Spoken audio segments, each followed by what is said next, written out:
예배는 우리 성도들의 본질입니다. 하나님께서 우리를 구원하신 목적은 예배를 위해서 구원하셨다고 하여도 과언이 아닙니다. 예배는 전부예요. 예배는 우리가 내게 주신 모든 것이 하나님의 것임을 인정하는 행위이며, 나를 이끄신 그곳을 하나님이 거하실 처소로 만들어가고 경작하는 행위가 예배입니다.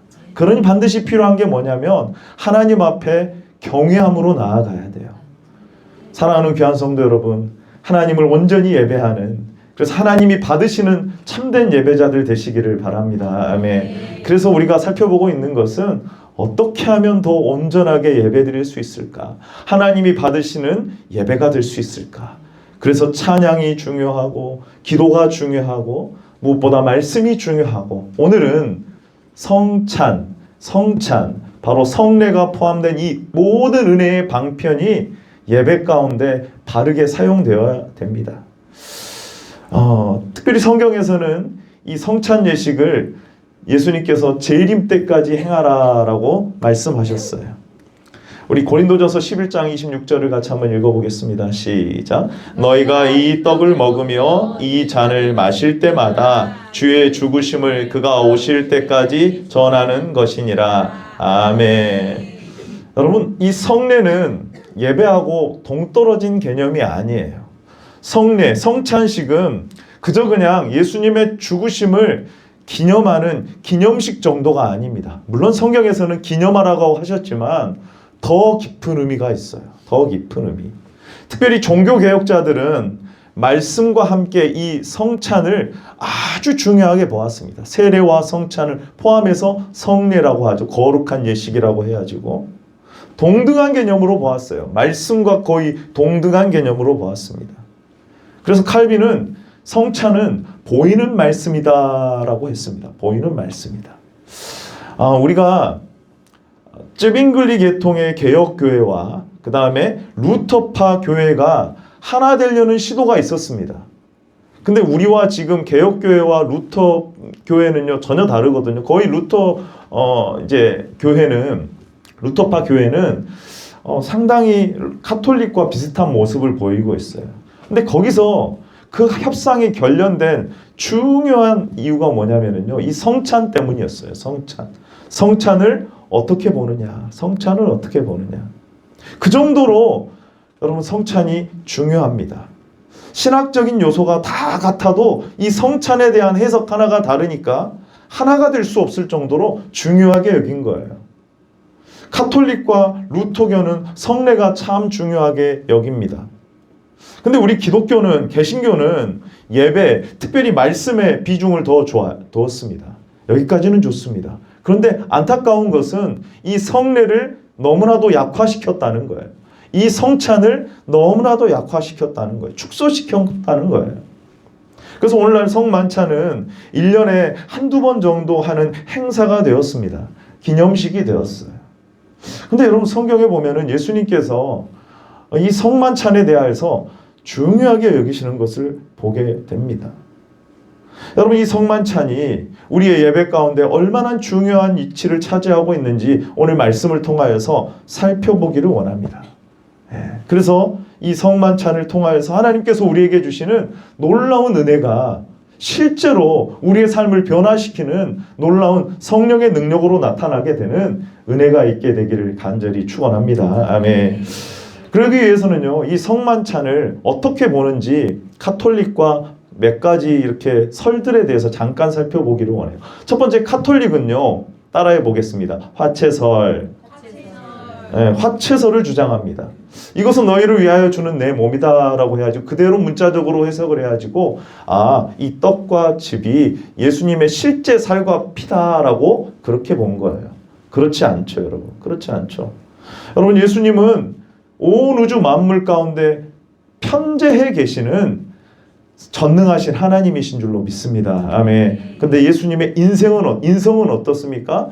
유한합니다. 유한해요. 그래서 예수님이 부활하신 그 육체는 하나님 보좌 우편에 계시는 것이죠. 예수님의 신성은 온 우주 만물 가운데 편재해 계시는 거예요.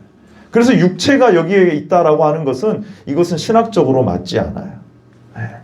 그리고 루터파 교회에서는 공제설이라고 해야지고 그리스도의 인격이 빵과 포도주 안에 있다라고 주장을 했어요. 실제 살과 피가 그 포도주와 빵 안에 있다라고 했어요. 이건 화채설과 거의 비슷하기 때문에 이것도 잘못된 거예요.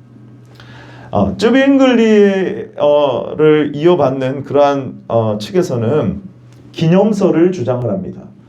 예수님께서 기념하라라고 하셨으니까 이것은 그냥 단지 우리가 기념하는 정도이다. 명령대로 단지 표징이나 상징, 죽음을 기념하는 것에 불과하다라고 했어요. 여러분, 그런데 그 기념설도 예수님의 부활과 그리스도와 함께하는 신비로운 교제, 연합의 그 놀라운 은혜, 현재적인 변화된 성도의 삶을 다 설명할 수가 없어요. 단지 그냥 죽음을 기념하는 정도로만 그쳐버렸어요.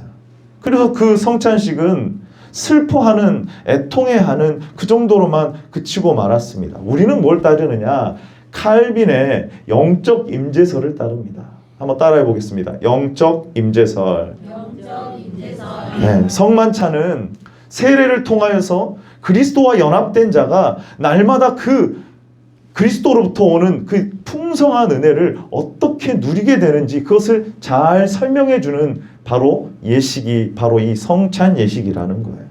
그러므로 오늘 말씀은 이 성찬 예식을 통하여서 실제로 영생에 이른다라고 말을 하고 있고 실제적 영적 유익이 우리에게 존재한다라고 예수님께서 오병이의 사건을 통하여서 이 성찬 예식의 중요한 뜻을 우리에게 설명해 주고 있습니다. 사랑하는 귀한 성도 여러분, 이 성찬 예식의 영적 유익이 실제 우리의 것이 되는 놀라운 은혜가 오늘 귀한 예배를 통하여서 있게 되시기를 축원합니다. 아멘.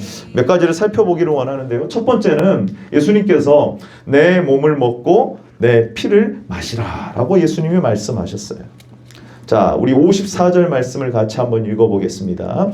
시작. 내 살을 먹고 내 피를 마시는 자는 영생을 가졌고 마지막 날에 내가 그를 다시 살리리니. 아멘. 이 말은 무슨 말이냐면 지속적인 영적인 양식을 먹어야지만 내 영혼이 살 수 있다라는 말이에요. 여러분, 예수님의 살과 피가 구원받은 성도들에게 우리 육신의 양식은 포도주와 빵이지만 영적인 양식은 뭐가 되냐면 예수님의 살과 피, 그 구원의 놀라운 은혜가 우리에게 날마다 영적인 양식이 된다는 말이에요. 여러분, 세례를 보게 되면은 그리스도의 죽으심과 부활을 믿고 참여하게 된다라는 것을 상징적으로 나타나고 있어요.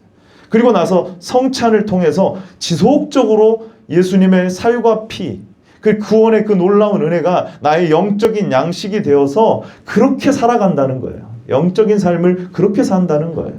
여러분, 어떻습니까? 빵과 포도주를 먹으면 그게 내 육신에 뭐가 돼요? 양식이 됩니다. 그럼 여러분, 영혼의 양식은 뭐예요? 예수 그리스도의 살과 피라는 거예요. 내 영혼을 유지시키는 것은. 여러분, 그리스도의 살과 피는 단순히 예수님의 십자가 고난만을 의미하는 게 아닙니다. 자칫 잘못하면은 성찬식을 장례식 슬픔 정도로만 여길 수 있어요. 여러분, 참 하나님이신 그리스도께서 참 사람이 되셔서 우리를 위해서 찢기시고 피를 흘리심으로 완전한 구속을 이루셨습니다. 그러나 그 죽으심의 의미를 기억하는 정도가 아니죠. 그것이 나의 삶에 나를 변화시키는 생명의 능력이 돼야 되는 거예요. 그러기 위해서 이 성찬에 참여함으로써 이 의미를 제대로 알고 내가 그 은혜를 누리는 삶을 살아야 되는 거예요. 기억하는 정도로만 그쳐서는 안 됩니다. 여러분, 예수님의 말씀과 피로 맺은 언약이 어떻게 성도들의 영혼에 날마다 공급되는 영혼의 만나가 되는가? 과거에 애굽에서 탈출해서 광야를 행군해 나아갈 때 그 만나를 먹고 살았듯이 우리도 마찬가지로 예수님의 살과 피가 우리의 영혼의 만나가 된다는 것을 보여주는 거예요, 여러분. 다시 말해서 내가 살아가는 방식이 떡으로만 사는 것이 아니라 무엇으로 살아가요? 하나님의 말씀으로 살아가는 거예요. 신명기 8장에 보면은 그 분명한 모세의 말씀이 모세의 말이 나옵니다. 같이 한번 읽어보겠습니다. 시작. 너를 낮추시며 너를 줄이게 하시며 너를 알지 못하며 내 조상들도 알지 못하던 만나를 내게 먹이신 것은 사람이 떡으로만 사는 것이 아니요 여호와의 입에서 나오는 모든 말씀으로 사는 줄을 내가 알게 하려 하심이니라. 아멘. 우리의 육신이 뭐로 유지가 된다고요? 떡과 포도주로 유지가 돼요. 우리의 영혼은요, 하나님의 말씀과 언약이 유지하게 함을 말해주고 있다는 거예요. 여러분, 그러면 우리는 그 말씀으로 살아가는 존재들이에요. 우리의 삶의 목적이 바뀝니다. 방향이 바뀌는 거예요. 하나님을 영화롭게 하는 것이 우리의 인생의 목적으로 바뀌는 삶이에요. 여러분, 우리가 하나님 앞에서 신앙생활하는 것은 떡을 구하는 게 아닙니다. 물론 일용할 양식을 구하죠. 근데 그것보다도 먼저 하나님의 뜻, 하나님의 영광을 구함이 돼야 되는 거예요. 주님과 동행하고 하나님과의 영광을 되는 삶이 우리의 기쁨이 돼야 되고 우리의 삶의 목적이 돼야 된다는 말이에요. 이 성찬식을 통하여서 그 원리를, 복음의 원리를 우리가 묵상하고 다시 한번 되새기는 시간이 되는 거예요. 그러니 여러분, 이 성찬식은 자주 할수록 좋은 거예요. 여러분, 그래서 보시면은 성찬을 통해서 복음의 원리를 우리가 묵상하게 됩니다. 자, 보십시오. 손으로 무엇을 집어요? 떡을 집습니다. 빵을 집고요. 잔을 잡아요. 여러분. 그래서 믿음으로 누구를 붙들어야 되느냐? 예수 그리스도를 붙잡아야 돼요. 핏대를 붙잡아야 돼요. 우리 빌립보서 3장 13절 같이 한번 읽어봅니다. 시작. 형제들아, 나는 내가 잡은 줄로 여기지 아니하고 오직 한 일, 즉 뒤에 있는 것은 잊어버리고 앞에 있는 것을 잡으려고. 아멘. 사도 바울이 정말 푯대가 되시는 예수 그리스도를 바라보고 그 영광을, 하나님의 영광을 위해서 살아가는 그 삶 자체가 그리스도를 붙잡는 삶이다. 그리스도를, 그 십자가를 붙드는 삶이다. 그것처럼 성찬식을 통하여서 우리가 빵을 붙잡는 것은 예수님의 그 놀라운 구속의 은혜가 나의 삶에 살아가는 원리가 돼야 되는 것이구나. 떡을 먹고 포도주를 마시는 것은 뭐냐면 그리스도와 함께 연합하고 교제하는 것을 증진시키기 위해서 말씀을 나에게 적용시켜야 되구나. 자, 보십시오, 여러분. 참여한 자가 돼야 돼요. 히브리서 3장 14절도 같이 한번 읽어봅니다. 시작. 우리가 시작할 때 확신한 것을 끝까지 견고히 잡고 있으면 그리스도와 함께 참여한 자가 되리라. 아멘. 우리가 어떤 자가 돼야 돼요? 예수님과 함께 참여한 자가 돼야 돼요. 예수님의 연합된 자가 돼야 되는 거예요. 그러기 위해서는 여러분 어떻게 하는지 아세요? 빵을 짚을 뿐만 아니라 뭘 해야 되냐면 입에 넣고 삼켜야 돼요. 소화시켜야 됩니다. 말씀을 우리의 마음 가운데에서 소화시켜야 되는 거예요. 요한계시록에 보면은 천사가 바로 이 작은 두루마리를 먹으라는 표현이 나옵니다. 하나님의 말씀을 믿음으로 받아들이고 그 말씀을 내 마음 가운데서 내 속에서 소화시킬 때 내 살과 피의 연합이 돼. 예수님의 살과 피에 내가 연합이 되는 거예요. 귀로는 듣고 그냥 흘려버리면 안 되는 거예요. 그 말씀을 소화시켜서 나의 것이 되게 될 때에 그리스도의 몸에 연합되는 거예요, 여러분. 여러분, 그래야지만 열매가 나타납니다. 그래야지만 변화되는 삶이 나타나는 거예요. 로마서 6장 5절 말씀도 같이 한번 읽어볼까요? 시작. 만일 우리가 그의 죽으심과 같은 모양으로 연합한 자가 되었으면 또한 그의 부활과 같은 모양으로 연합한 자도 되리라. 아멘, 아멘.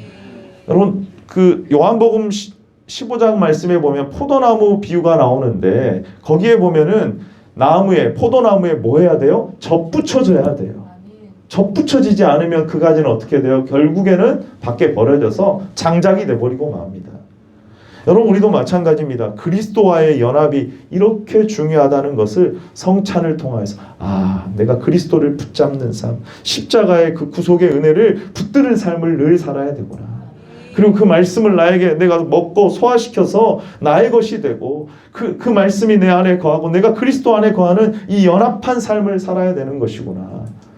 내가 이 성찬 예식을 통하여서 여러분 그것이 복음의 원리가 깊이 묵상되어지는 저와 여러분들 되시기를 바랍니다. 아멘. 두 번째는요. 예수님께서 뭐라고 말씀하시냐면 내 살을 먹고 피를 마시는 자는 내 안에 거하게 된다라고 말씀을 하세요. 우리 56절 말씀 같이 한번 읽어보겠습니다. 시작. 내 살을 먹고 내 피를 마시는 자는 내 안에 거하고 나도 그의 안에 거하나니. 아멘. 성도의 삶은요, 그리스도께 깊이 참여해야 됩니다. 그리스도 안에 거해야 돼요. 그것은 다른 것이 아니죠, 여러분. 요한복음 17장에 보면은 아버지께서 내가 아버지 안에 있는 것 같이 그들도 다 하나가 되어서 우리 안에 있게 하사 세상으로 아버지께서 나를 보내신 것을 믿게 하옵소서라고 말합니다. 그리스도와 함께 연합함은 하나님의 말씀이 우리 안에서 역사하심을 나타내는 거예요. 하나님의 말씀이 우리 안에 거해야 돼요. 그러면 무엇이든지 하나님의 뜻대로 구하게 되면 받게 되는 줄로 믿습니다. 아멘. 그래서 여러분 이 성찬식은 뭐냐면은 어떻게 성도가 그리스도와 한 몸을 이루게 되는지 그 신비로운 연합을 우리에게 보여주는 거예요. 하나님의 말씀을 내 안에 받아들이게 되고 그 말씀이 내 안에 새겨지게 되고 그 말씀대로 이제는 그렇게 살아가게 되는 삶을 살 때에 그리스도와 함께 동행하는 연합의 삶을 살게 되는 거예요. 그래서 여러분 영원한 저 하나님의 나라, 예수님의 재림에 오실 때 실제적으로 그 영광스러운 나라에 참여하게 될 소망은 이 성찬식을 통하여서 더 깊이 그 소망을 갖게 되는 거예요. 사모하는 거예요, 여러분. 보십시오, 여러분. 우리가 신앙생활을 한다고 하면서 과연 하나님의 말씀의 원리를 삼아서 내가 살아가고 있는가? 믿는다고 하는데 그리스도와 연합하지 아니하고 세상과 연합하여서 오늘도 권사님이 기도하셨지만 세상과 짝하면서 세상의 원리대로 살아가고 세상의 방식대로 생각하고 세상의 방법대로 내가 살아간다면 나는 과연 그리스도와 함께 연합하는 삶을 살고 있는가를 잘 생각해 보셔야 돼요. 여러분 우리는 그렇게 살아가는 존재들이 아닙니다. 떡으로 살아가는 존재가 아니라 말씀으로 살아가는 존재들이에요. 세상 방식으로 살아가는 존재가 아니라 이 세대를 본받는 존재들이 아니라 하나님의 말씀을 따라가는 존재들인 줄로 믿습니다. 아멘. 그것은 다른 게 아니라 하나님의 말씀이 우리 안에 거하게 될 때에만 그렇게 살아갈 수가 있는 거예요. 여러분 이 세상의 방식은 쾌락을 쫓아가고요. 육체를 따라갑니다. 이 땅에 보이는 것을 따라가는 존재들이에요. 그것만 추구하는 사람들입니다. 영원한 하나님의 나라를 소망하면서 인내하면서 하나님을 사랑하고 하나님 섬기기를 기뻐하고 이웃을 사랑하고 여러분 그렇게 살아가는 사람들이에요. 이 방식대로 살아가는 것이 바로 하나님이 기뻐하는 사람들이다. 여러분 그리스도와 연합하여서 하나가 됨을 이 성찬 예식을 통하여서 보여주는 것입니다. 여러분 잘 보시면은 제가 아까 말씀드렸지만 이것은 예수님의 살과 피가 되는 게 아니에요. 그 의미를 우리에게 깊이 묵상케 해주는 것이죠. 여러분 예수님의 육체가 하늘에서 인성이 다시 내려오는 게 아니거든요. 만약에 성찬식이 이 떡과 포도주가 실제 예수님의 살과 피가 된다면은 예수님의 육체를 이 땅에 내리는 결과가 돼요. 근데 그게 아니라고 성경은 분명히 말하고 있습니다.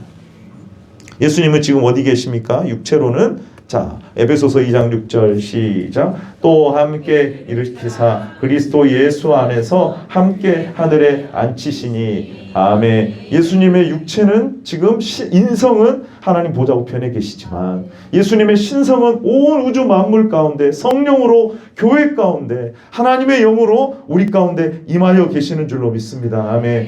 이 포도주와 떡이 예수님의 살과 피가 되는 게 아니에요. 그럼 우리는 뭐 해야 되느냐? 우리가 믿음으로 하늘의 보좌에 앉아 계시는 예수님과 함께 연합되는 거예요. 성령으로 우리 가운데 연합하여 놀라운 은혜가 일어나는 거예요. 그래서 우리가 바라볼 것은 위에서 아래로 내려오게 하시는 게 아니라 위의 것을 바라보고 하나님을 의지하면서 살아가는 거예요. 우리 골로새서 3장 1절을 같이 한번 읽어보겠습니다. 시작. 너희가 그리스도와 함께 다시 살리심을 받았으면 위의 것을 찾으라. 거기는 그리스도께서 하나님 우편에 앉아 계시느니라. 아멘. 여러분, 우리가 성령의 역사하심으로 믿음으로 하나님 우편에 앉아 계신 그리스도의 살과 피, 그리스도의 몸에 참여하게 되는 거예요. 여기서 가장 중요한 게 뭐냐면 성령께서 믿음을 주셔야 되는 거예요. 보혜사 성령님은 하나님의 말씀을 깨닫게 하시고, 여러분 성찬식에서도 반드시 이 말씀이 분별되는 것이 중요합니다. 성령의 조명하심이 없으면요, 이 성찬식의 의미를 알지 못하고 오히려 죄를 짓는 결과가 낳게 되는 거예요. 그래서 고린도전서 11장 29절에 보면은 주의 몸을 분별하지 못하고 먹고 마시는 자는 자기의 죄를 먹고 마시는 것이다 라는 표현이 바로 거기에 있어요. 여러분, 성령께서 우리 가운데 하나님의 뜻을 잘 분별할 수 있도록 조명하여 주시기를 성찬 예식에 참여하면서 여러분 그렇게 기도하며 나아가는 저와 여러분들 되시기를 바랍니다. 아멘.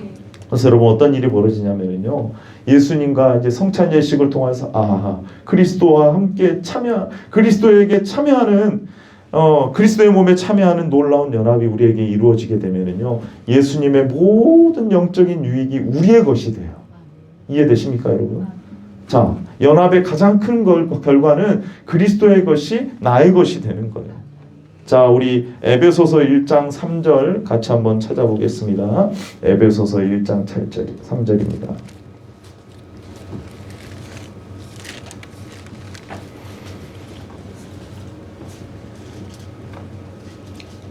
에베소서 1장 3절 말씀 같이 한번 읽어봅니다. 시작. 찬송하리로다. 하나님 곧 우리 주 예수 그리스도의 아버지께서 그리스도 안에서 하늘에 속한 모든 신령한 복을 우리에게 주시되. 아멘. 어디서 이 복을 주십니까? 그리스도 안에서 주시는 거예요. 여러분, 예수님과 함께 예수님의 몸에 참여한 자, 예수님과 연합한 자가 여러분 예수님께서 이루신 모든 영적인 복이 우리의 것이 되는 거예요. 예수님께서 이루신 속죄가 우리의 것이 되어서 우리의 죄를 하나님께서 사해 주시는 겁니다. 하나님의 은혜의 보좌 앞에 나아갈 수 있는 놀라운 은혜가 우리에게 있게 되는 거예요.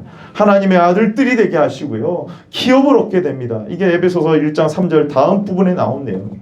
그래서 교회가 되어서 그의 영광에 찬송이 되는 거예요. 이것은 연합할 때만 가능한 겁니다. 그러니까 성찬 예식을 통해서 내가 과연 예수님의 몸에 참여한 자인가를 다시 한번 묵상하게 되는 거예요. 그래서 그렇게 하지 못하고 있다. 난 세상과 짝하고 있지 않는가? 세상과 연합한 자가 아닌가? 이것이 우리에게 분별되어진다면은 그것을 더 사모하고 하나님의 말씀 안에 거할 수 있게 되는 그 열매로 나아가게 되는 거예요. 사랑하는 귀한 성도 여러분, 예수님의 신령한 하늘에 속한 모든 신령한 복이 우리의 것이 되는 은혜가 있게 되시기를 바랍니다. 아멘. 결론입니다, 여러분. 예수님의 살과 피를 양식과 음료로 먹고 마시는 사람은요, 영생에 이르게 돼요. 영생의 삶을 살게 된다고 해도 되겠죠. 우리 54절 다시 한번 읽어봅시다. 54절 시작. 내 살을 먹고 내 피를 마시는 자는 영생을 가졌고 마지막 날에 내가 그를 다시 살리리니. 아멘.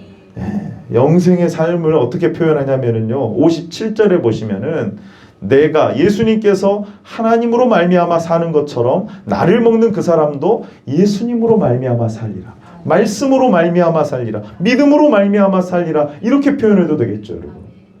그러니까 예수님의 그 연합된 자, 예수님의 몸에 참여한 자는요, 말씀 따라 살아가는 거예요. 이게 영생의 삶입니다.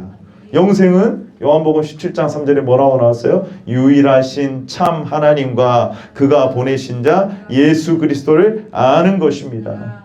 하나님 말씀을 통하여서 알게 되고 하나님 앞에 엎드리며 예배함을 통하여서 하나님 말씀 순종함으로 하나님을 더 깊이 알아가는 삶, 이게 영생의 삶이에요. 그럼 그러니까 성찬식은 단지 그냥 감정적으로 슬퍼하거나 느낌적으로 이렇게 되는 게 아니라 실제 성찬에 참여하게 되면은 여러분 실제로 어떤 일이 벌어지느냐, 영생의 삶이 여러분에게 열매로 맺어지게 되는 거예요. 어떻습니까, 여러분? 실제적으로 건강한 음식을 먹으면 우리 몸이 어떻게 돼요? 건강하게 됩니다. 건강하게 돼요. 많은 사람들이 식이요법으로 좋은 음식과 건강한 음식을 먹게 될 때 건강이 회복되는 경우도 있거든요. 마찬가지입니다. 성찬식을 여러분들이 제대로 참여하게 되면은 신령한 은혜가 우리에게 성령을 통하여서 주어져서 예수 그리스도를 우리의 양식으로, 예수님의 그 피의 언약을 우리의 음료로 삼기 때문에 그 결과 우리의 영혼이 계속해서 건강하게 자라나는 거예요. 요한복음 15장 5절 같이 한번 읽어봅시다. 시작. 나는 포도나무요 너희는 가지라. 그가 내 안에 내가 그 안에 거하면 사람이 열매를 많이 맺나니 나를 떠나서는 너희가 아무도 할 수 없음이라. 아멘 아멘. 사랑하는 귀한 성도 여러분, 예수님께 접붙여진 자는 생명의 열매들이 맺어지게 되는 줄로 믿습니다. 하나님의 말씀에 반응하기 시작하겠죠. 내 영혼의 상태를 보면서 말씀 앞에 애통하기 시작합니다. 성찬을 통하여서 그리스도의 은혜가 실제로 나의 것이 되는 거예요. 아, 내가 죄에서 자유함을 얻었구나. 하나님의 자녀가 되었구나. 하나님의 영원한 나라에 참여하는 복된 삶을 살구나. 그래서 하나님 알기를 힘쓰고 말씀을 읽고 묵상하며 그것을 자기에게 적용하여서 거룩한 삶을 살아가는 거예요, 여러분. 여러분, 그래서 영생의 삶이 그래서 이루어지는 겁니다. 우리 마지막으로 로마서 6장 22절 말씀만 읽고 마치겠습니다. 시작. 이제는 너희가 죄로부터 해방되고 하나님께 종이 되어 거룩함에 이르는 열매를 맺었으니 그 마지막은 뭐라고요? 영생입니다. 아멘. 여러분, 성찬에 여러분들이 제대로 참여하게 되면은 어떤 열매가 맺어지느냐? 영생의 삶을 살게 되는 거예요. 사랑하는 귀한 성도 여러분, 결론을 맺습니다. 성찬식은요, 단순한 기념이 아닙니다. 성령의 역사로 말미암아 믿음으로 그리스도의 살과 피에 그의 몸에 참여하여서 그분과의 연합을 실제로 누리게 하는 은혜의 방편인 줄로 믿습니다. 아멘. 이 연합을 통하여서 그리스도께서 이루신 모든 구속의 영적인 신령한 유익이 우리의 것이 되어서 말씀이 우리의 영혼의 양식이 되고 우리의 삶과 목적이 하나님 중심으로 세워지게 되는 놀라운 은혜가 있게 되시기를 바랍니다. 아멘. 그러므로 성만찬은 감정적인 의식이 아니라 영생의 삶으로 열매 맺게 하는 자리이며 성도를 거룩과 순종으로 이끄는 하나님의 실제적인 은혜의 수단이라는 것을 기억할 수 있는 저와 여러분들 되시기를 바랍니다. 아멘.